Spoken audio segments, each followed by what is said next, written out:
So this one's gonna be about Seth's blog, and which means that we're gonna go through an article or blog post of him, or actually 3 articles or blog posts of him, and they are amazing, and I just really want to go through them. I hope that they're actually really helpful for somebody out there. I hope that they're contributing something to somebody. I really hope. But yeah, I'm gonna see you the next time.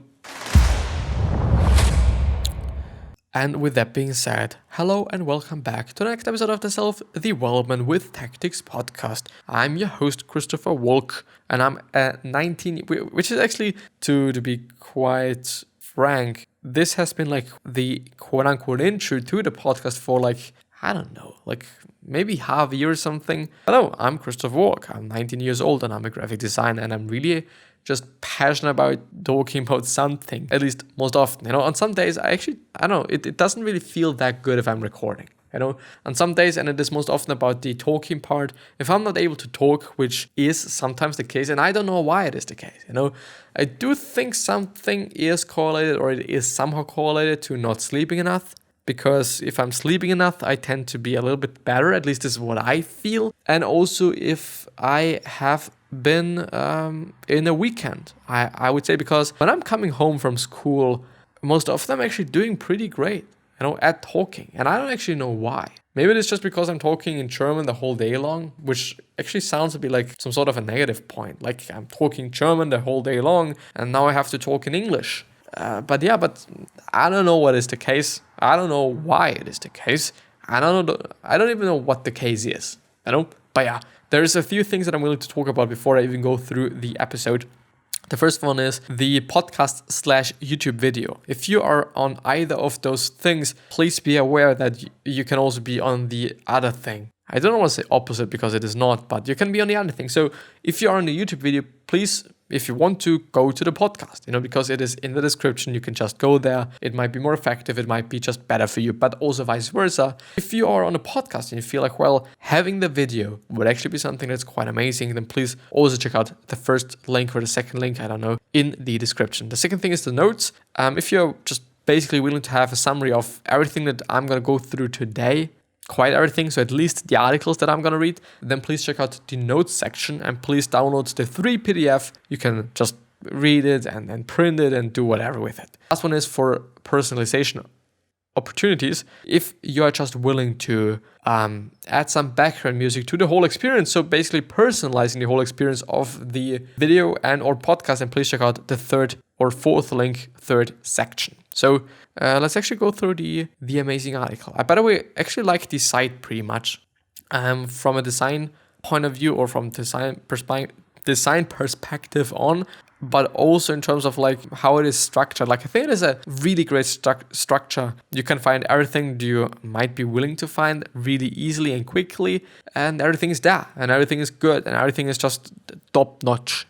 Heads up to Seth Godin and the team, actually, because I don't know if he's actually, I do think that he's actually a pretty arty guy, because he's often also on a podcast talking about art history and things from art history. For example, Marcel Duchamp, who has been like the first person, even though like people think that it might have been like somebody else, it might have been a woman that actually did this so-called ready-made, which is, in the end, ready-made is something that is ready-made or already made, but you decide to just put it into another context. So one of the most famous ready-mades is the one from Duchamp, Marcel Duchamp, and it is actually a urinal that is in a museum then. He just put this urinal into the museum and also signed it, but I think he didn't sign it with his name, but with another name and maybe even a date. I'm not quite sure, but you can just Google it, and then it is an art piece.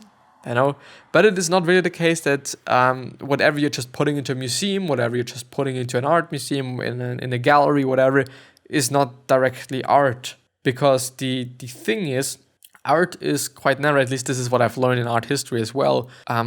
When something is art, it has no purpose. Art does not have a purpose. You know, when it looks good and it is just there to decorate your room, it has a purpose and therefore not really art. Even though you might also be like, well, the picture that I'm having hanging around in my room is just beautiful art and whatnot. But it kind of is not. You know, it is a really strange definition. It is also a really difficult definition to find and also just come up with because, yeah, you know, it is something that's just pretty philosophical, to be honest. One of the other ready-mades is actually by, I think, Andy Warhol, who is a pretty, if you don't know about him, who is a pretty known pop artist. And I think the ready-made it's been out of wood as far as I know, or out of metal.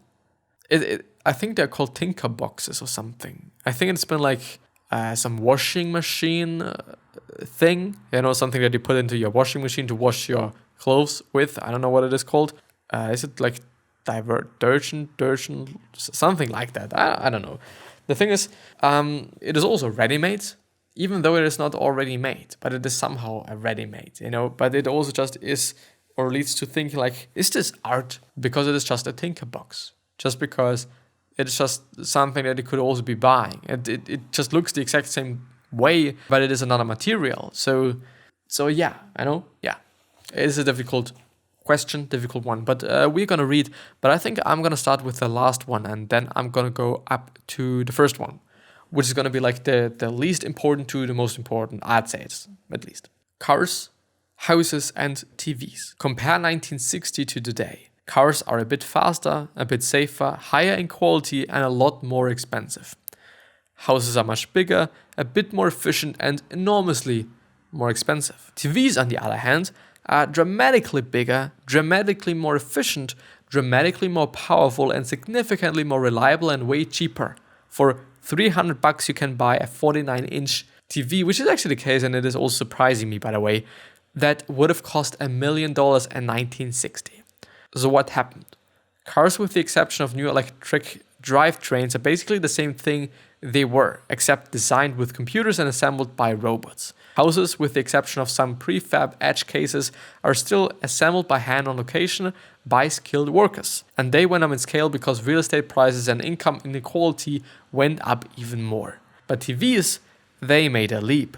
A leap from analog to digital, a leap from tubes to solid state. Moore's law is at work at televisions, but it has been largely shut out of the two largest purchases most people make. When you see computers and networks show up in an industry, it is easy to predict what will happen next. When you see computers and networks show up in an industry, it is easy to predict what will happen next, because TVs, they made a leap from analog to digital, a leap from tubes to solid state. Moore's law, which basically states that I think every 2 years the computer power, or every year, I never ever know that, the computer power is doubling. Is at work on our television, on your television, but it has been largely shut out of the two largest purchases most people make. So I don't know, unfortunately, I don't get the last one, which is when you see computers and networks show up in an industry, it is easy to predict what will happen next, because I don't know what is going to happen next. The next one is luck on demand. Alice, not an option. Luck over time is inevitable, though. I don't know what Alice is. Used to express grief, pity, or concern. Luck on demand. Alice, not an option. So if you show up with good work and generous action, again and again, sooner or later something that appears to others to be luck will appear. Because luck over time is a symptom of productive contributions. It rarely happens when you need it most. It almost never happens in equal proportion to what feels fair to you or to others. But it happens. The trap is hoping that a short-term focus on luck on demand will pay off instead. The trap is hoping that a short-term focus on luck, don't focus on luck, I guess, you know. I think there's, which is basically what he's saying, I know. But the thing is, it's quite often, I don't want to say it bothers me, but I can also understand it, but I think it is not like the smartest thing you can be doing. If you are playing the lottery, I don't know if you should actually be expecting to win something. You know, chances are there. Of course, the chances are there. And if you're winning, you'll probably also get quite some money. Even though I'd say if you're just winning $1 million, you are a millionaire, congratulations, but you still gotta have to work, because you're not gonna be able to sustain yourself for endless amounts of time with $1 million, at least at this point in time, in this century. It's just not possible. Of course, in some states or some countries or some whatever, it is working better than in our states or other countries and other whatever. But in general, you're not going to be able to sustain yourself your whole life long. It also depends on how old you are. Of course, you're probably going to be able to sustain yourself for a year or something. It's obviously also depends on what lifestyle you're having. If you're just, I don't know, paying for a lot of dumb shit, then of course it's not going to be lasting that long as it would be just kind of frugal with the $1 million. But, well, as I said, I can understand it. I can understand why people are playing the lottery, but the thing is, the amount of money that you are probably wasting is just quite high. And it is quite like, it really is quite high. And if you would be actually putting this amount of money into stocks, into great investments, into quote-unquote smart investments, then I guess it would actually be paying off way more than playing in the lottery. At least this is what I think. Of course, some people are lucky, and sports betting, maybe this might be a better option for you, because you can predict it. In just regular lottery, it is just a chance that you're able to do something. So yeah, I know. Shout out to all the people that are playing in the lottery. I don't know. I think it is even quite expensive, at least in Austria. It really is. If you just wanna quote unquote maximize the probability of winning, then I don't know. You gotta have to pay like $100 or something, or $50. So some kind of that amount of just money.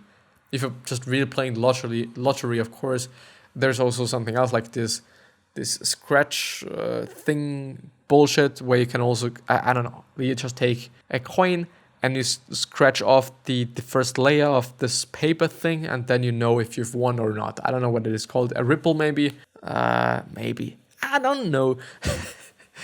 But the thing is yeah, I mean, I've recently been seeing a person, actually, I think he bought, and he didn't really seem to be like a high earner. He seemed to be more or less somebody that is kind of struggling with income. I don't know if I can actually say that only by just having a look at somebody, and I shouldn't maybe even, but it kind of looked that way also because it was wearing working clothes, and it was like this reflective orange jacket or trousers, I don't know, pants, and I think he bought like just 10 of these ripples or riffles or referrals, something like that. I don't know. And I thought like, well, I don't know. It's probably, I think, $10. And I don't know, but I think you could be doing something that's maybe smarter than with $10. Yeah, I don't know. Like, some people are gonna be lucky, and well, it depends. It just depends. I do not even want to tell you what you should be doing or whatnot. So the last one is something that's quite also of an important thing, and also of a pretty interesting thing: in search of reciprocity. And I don't even know what reciprocity is. The practice of exchanging things with others for mutual benefit.